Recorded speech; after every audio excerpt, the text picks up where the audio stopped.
Welcome to another episode of The Artsy Raven, a show about writing and publishing with your host, J.F. Garrard. Welcome to another episode of the Artsy Raven. I'm your host, J.F. Garrard. Today we have Jass Aujla, and she is a Canadian South Asian author of debut suspense thriller Next of Twin. Jass studied creative writing as an undergraduate at the University of Toronto and later earned a certificate in creative writing from the School of Continuing Studies at UofT. She's passionate about creativity, personal growth, as an active member of the Canadian Authors Association and a professional author member of the Crime Writers of Canada. When Jass isn't working on one of her twisty novels, she can be found writing poetry and prose on social media. Her microfiction and poetry have appeared in several best-selling anthology publications worldwide, including Hidden in Childhood, From One Line, and 50 Give or Take. So welcome, Jass. Thanks for having me, Jeannie. So let's talk a little bit about your book, Next of Twins. So how did you come up with that, and what was it like working with the She Writes Press? I'm curious because I've looked into their publishing house, but I'm not sure how it works. Yeah, absolutely. So I will just start off by maybe telling you a little bit about the book. Next to Twin is about identical twin sisters Angeli and Ria, who meet in San Francisco decades after being separated at birth. And once the twins finally meet, it's quite evident that each twin wants what the other has. And they find themselves in a deadly con game. So it's got, my novel has the perfect blend of suspense and drama, and I've heard that it keeps readers hooked until the very end. And so, interesting enough, Next to Twin actually began as a 10-page submission to a writing retreat that I attended in Tuscany, Italy in late 2018. And after the retreat itself, those 10 pages grew into a full-fledged first draft in June 2019. And so the idea itself for the book actually came from an article that I had read about new DNA testing that could basically identify the twins, because in previous there wasn't that specialized testing that could distinguish twins, and so there were twins getting away with murder, and so I thought that was an interesting plot, and I used that. And so as you asked around She Press, so She Press is a hybrid publisher from the United States. I think that they're in the I'm going to say that the California in the California state, and so they do actually have a number of imprints, and so imprints like maybe kind of like sister publishing. And so I'm actually published under Spark Press, which is one of their divisions and their imprints. And throughout the process, so interesting enough, I had attended the Tuscany writing retreat in 2018, and was still in the process of writing it. And in 2019, I actually signed up for the Writer's Digest conference, and specifically their pitch event. And so, and I was kind of purposeful when I did this, because even though I only started writing, the novel in 2018, and I always wanted, to pursue this sort of writing dream, and I'm going to say I've probably been pursuing it from a very young age, but one of the things that would always sort of get me was just kind of losing my focus and losing like the steam to actually get to end job. And so before I even looked for publishing and getting it out there, my main goal was to actually see this as a an end product. and getting to end a job. And so one of the things that I did was, or purposefully did, was to sign up for that Writer's Digest conference, and specifically the pitch event, because I knew I had to finish it by, like I think the event was in August, and so my timeline was, well, I better have a finished product or a finished manuscript of some sort, so that when I'm pitching it, then if and I was hopeful that I would get some I would get some interest in it, and so that was my way of kind of forcing myself to get to end a job and be ready for that pitch event. And so and so in when 2019 came and it was time to attend the conference, and I had pitched, and I think I pitched to probably four or five agents, and then I had gotten an ask for 4 pages, and then and so that was in 2019, and then obviously COVID happened in early of 2019, and although I had started focusing on the so in the ask for pages, I had an agent that wanted 10 pages, 25 pages, 50 pages, and then one wanted the full manuscript. And so I wanted to just kind of like test, like, okay, well, like, let me start with the smaller one, see what they think, and kind of, kind of played it by ear. And unfortunately, I ended up getting rejected of probably like the 3, and so I was like, okay, well, those 3 rejected me, the final manuscript probably obviously I'm going to maybe save that one. And the third literary agent that actually rejected me actually gave me good advice as well. And so she did asked, she said, well, you mentioned that the manuscript had gone through the editing process, but I'm kind of wondering, or you could benefit from maybe having a developmental editor.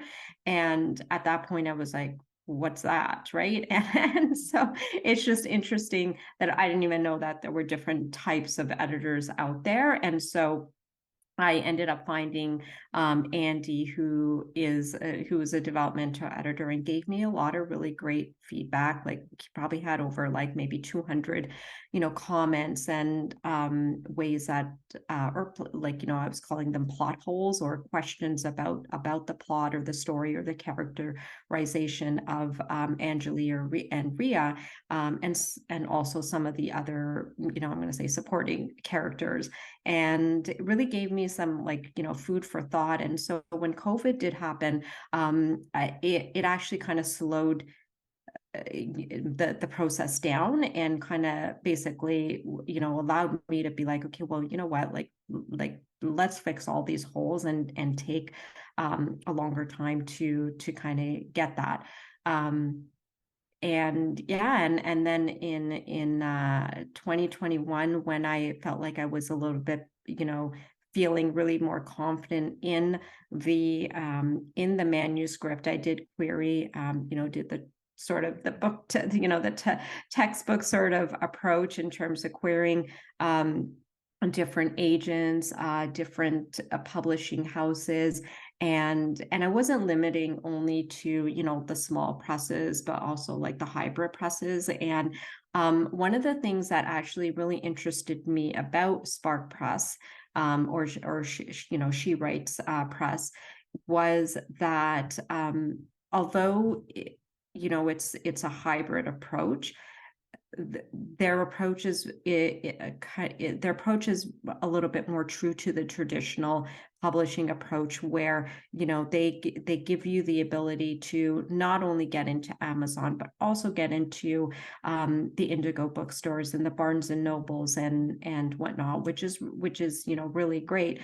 The downside of, or the difference between traditional and hybrid is with hybrid, they will help and support throughout like the development of the book itself, and that finished product that you see, everything from the design of the cover, the design of the back of the book, the design of the inside, and it's a very thorough editing process, and that goes through their proofreading process, and so there's a high attention to quality, essentially, and that that I felt, because I could have just easily gone and self-published and done it like the old-fashioned sort of self-publishing route. However, because it was my first it's my debut novel, although I've been published in anthologies,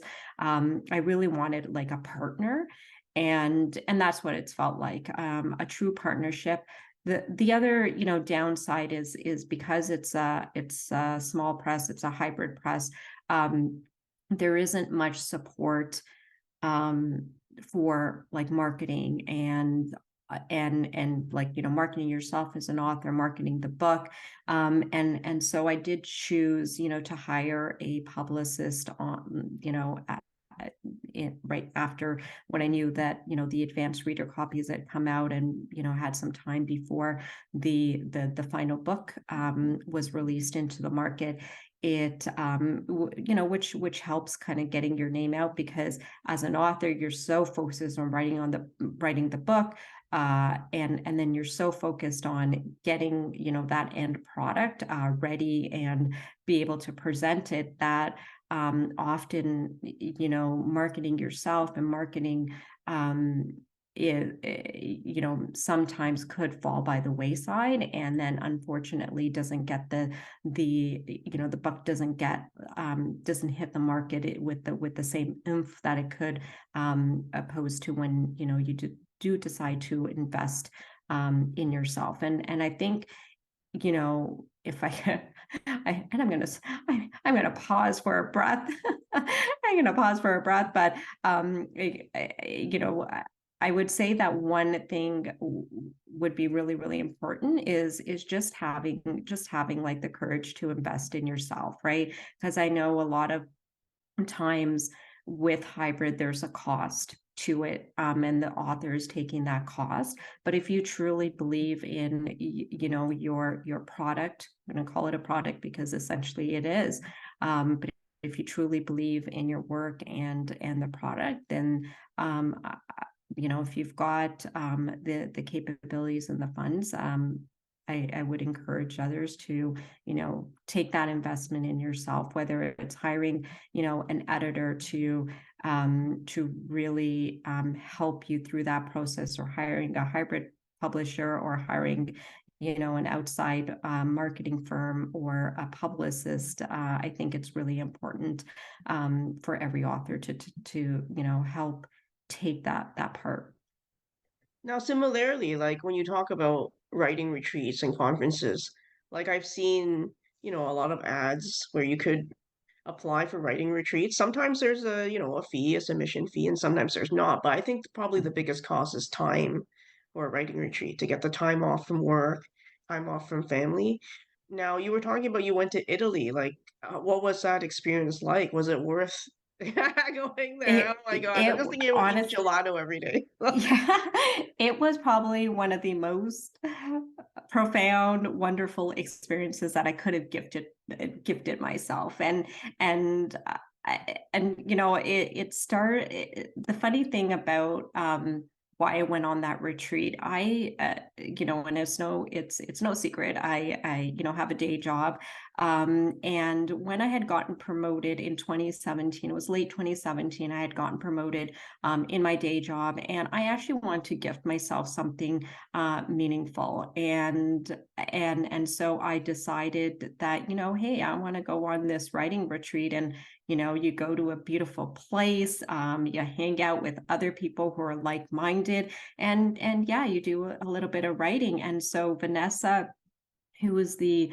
retreat owner, or the retreat organizer, as part of the package. She said, I'll give you have the option of, if you're working on something, you've got a project in progress, send me the first 10 pages of that project, and then when you come on to the retreat, I will give you feedback. And so when I had actually booked the retreat, it was actually going to be a year out. So I'd booked in late 2017, and it was going to happen until September of 2018. And I had all that time to prep those 10 pages. And it was interesting because I hadn't even written 10 pages of anything in so long. And so I knew if I was going to be successful, I really needed an idea that would kind of help, be able to last the longevity of like my steam and what I could put into it, and would carry me through. And the and the other thing, like you said, Jeannie, it's time, right? And so on my commute, I would write every single day. And so my commute into the city, was about 49 to 55 minutes on any given day. And so you got a full hour, like pretty much, right? And so I made that dedication. There were days where I didn't want to write. I didn't want to open up my laptop. I didn't want to stare at a screen, but there's just something more powerful about, like, once my fingers touched the keyboard and I started typing, it would just it came through, right? And so and so when I wrote the 10 pages, I sent them off, and I actually continued. I actually continued writing, and by the time I actually went on the retreat, I had about 55 pages, and I was really proud of that progress I had made. And then the retreat itself, met, if you read if you read the acknowledgements page of my book, I give acknowledgement to my writing retreat partners, as well as Vanessa, because that really was the catalyst of how Next to Twin kind of became. And the retreat itself was just lovely. Like, I can't, I've got pictures of like us by the pool, having all like it was really nice. It was we had a lot of time to to connect, but then also time to have your own writing time. And we would do that. We would get together in the morning, we do a little bit of meditation, start our day right, have a little bit of breakfast together, and then we were pretty much on our own. We sometimes came together for lunch, but sometimes we didn't. And then we always had dinner together, and to talk about our writing. And we also kind of did a couple of times, we did like a couple of day trips, we did wine tours. So it was and it was interesting because it was only a week long, but it was a nice full packed week. And my focus on the retreat was really to getting to kind of get that feedback, and take it from there, and then continue. Cool. So now you had mentioned before about going to the Writers Digest conference. Like, I'm guessing it's one of many conferences you've been to. So tell me a little bit about what happens at some of these conferences for people that have not gone to a writing conference, and what to expect, because it is an investment as well. Like, some of these Yeah. could into thousands of dollars. Yeah, and so yes, so the Writers Digest conference, I attended again, the one in 2019 before COVID happened, and then obviously after, during COVID, a lot of these conferences became virtual. But interesting enough, there was still a cost associated with them, but and I'm sure that was to pay for the Zoom and the technology and whatnot. But I would recommend for anyone who has the ability, the capability to go on a conference and be able to travel. And you can tell I love traveling, and if I could marry my love for traveling and my love for writing, I will always look for those opportunities, because to your point, there's so many of them, and some of them are can be costly, and then some can be low budget. And so yeah, as an author, you kind of have to look at where you fit in that spectrum. But usually what happens at a conference, or what happened at the Writer's Digest conference, it was a three days packed of events and different sessions, and the way Writer's Digest breaks it up is you've got different sort of like themes of interest. And so, there you might have individuals who are focused solely on poetry, some who are, focused on fiction, nonfiction, and or screenwriting. And so, and so they've got, a lot of experts in those fields, and you've got different sessions, and they're all happening around the same time. So it is interesting because you have to really plan and be like, okay, this one sounds interesting, I'm going to make time for this one. And so you really get to plan the 3 days the way you want and what interests you. And so there's a lot of choice as well. That's why I actually like the conference, because it really each experience could be slightly different depending on which ones you choose and what your theme of interest are.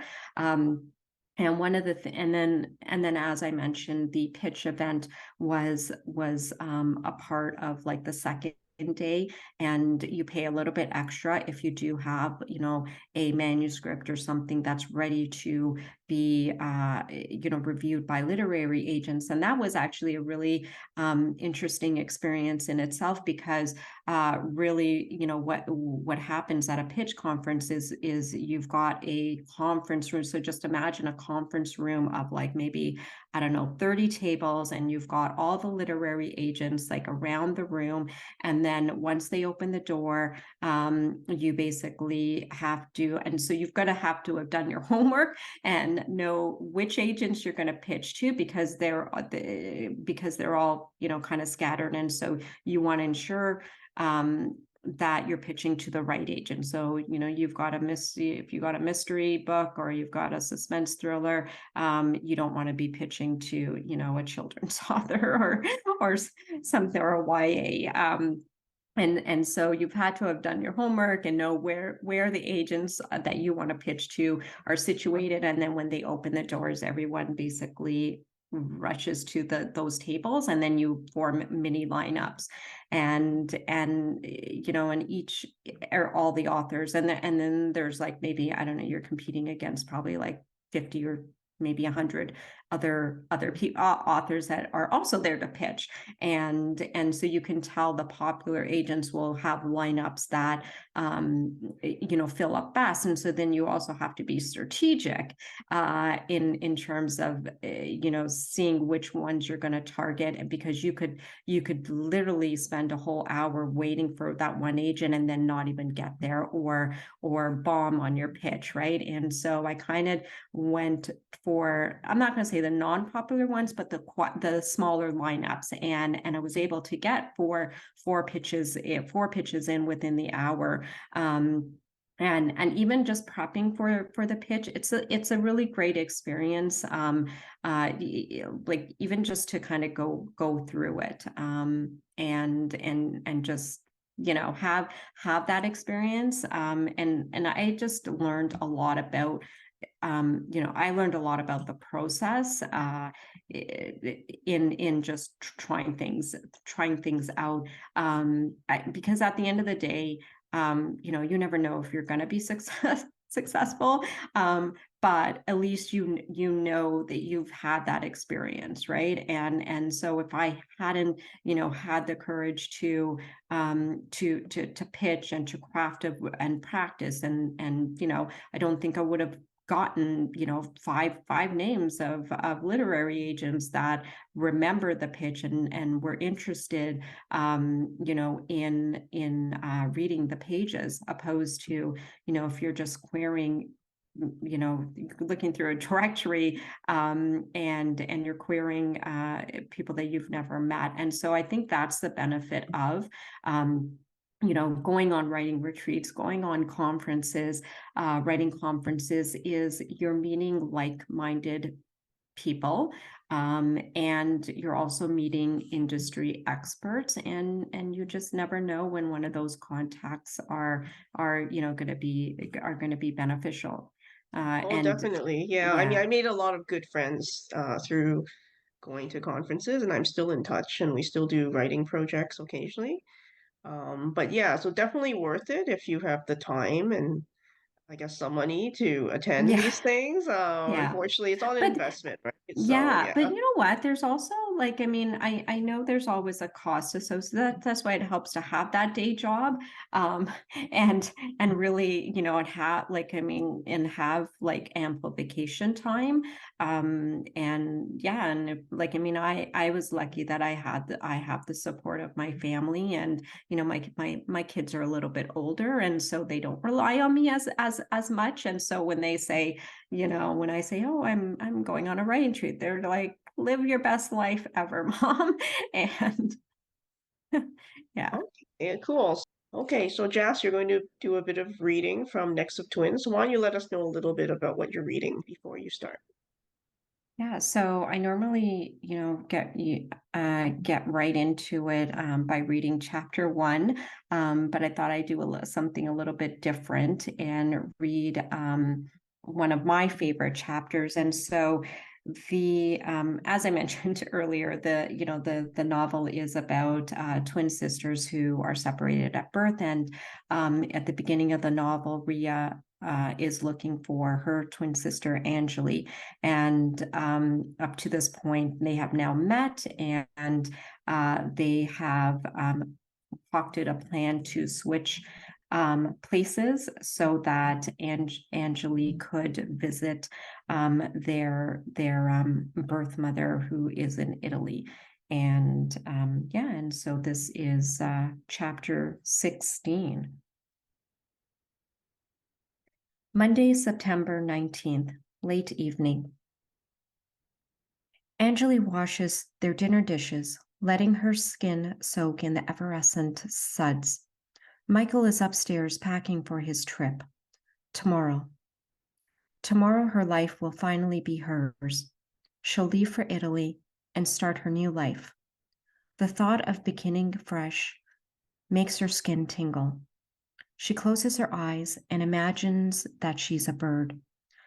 The wind lifts her higher and higher until it releases her into a boundless blue sky.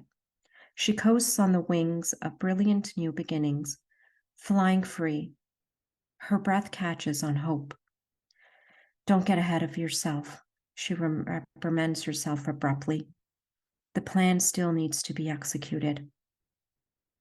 She isn't one for dreaming, but she knows her life will be different once she gets on that plane, once she leaves this place and Michael behind.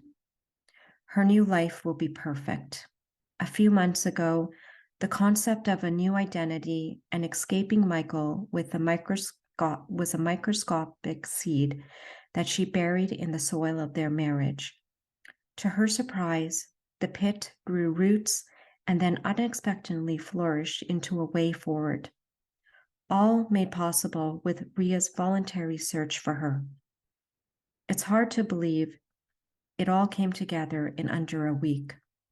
She and her mom had planned all the essential details, and all Angeli had to do is be a different person. She will become Ria Aurora. She practices saying her new name repeatedly in her head. She dares not speak it out loud. The fear that he may hear haunts her like an incessant demon. But all of this will change tomorrow. In a way, she wishes she could be here to see his face. when he learns she's gone from him. She wants to be here to see him breathe his last breath. "Babe, aren't you done yet?" asks Michael, coming through the swinging kitchen door. She cringes. "Just about," she says over her shoulder, forcing an inflection of warmth in her voice. Tonight, the atmosphere is thick with his impulsive desire. He's lingering, taxing her patience. Creeping behind her, he wraps his arms around her waist.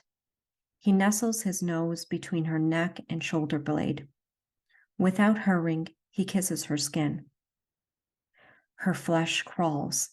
She loathes his possessiveness, as if, with every touch, he was telling her she was owned solely by him. His trapped little bird. "Michael, please let me finish." She recoils and attempts to wiggle free from his embrace. He doesn't say anything for a moment.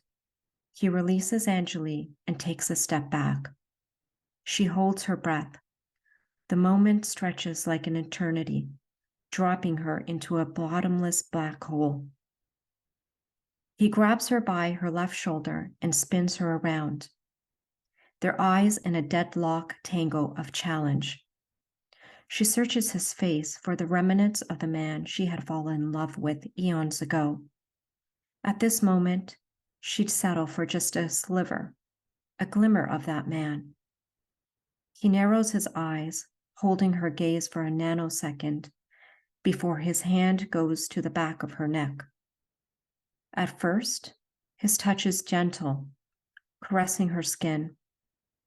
With his thumb, he makes circular motions around the hollow space of her throat, once a sign of tenderness between them.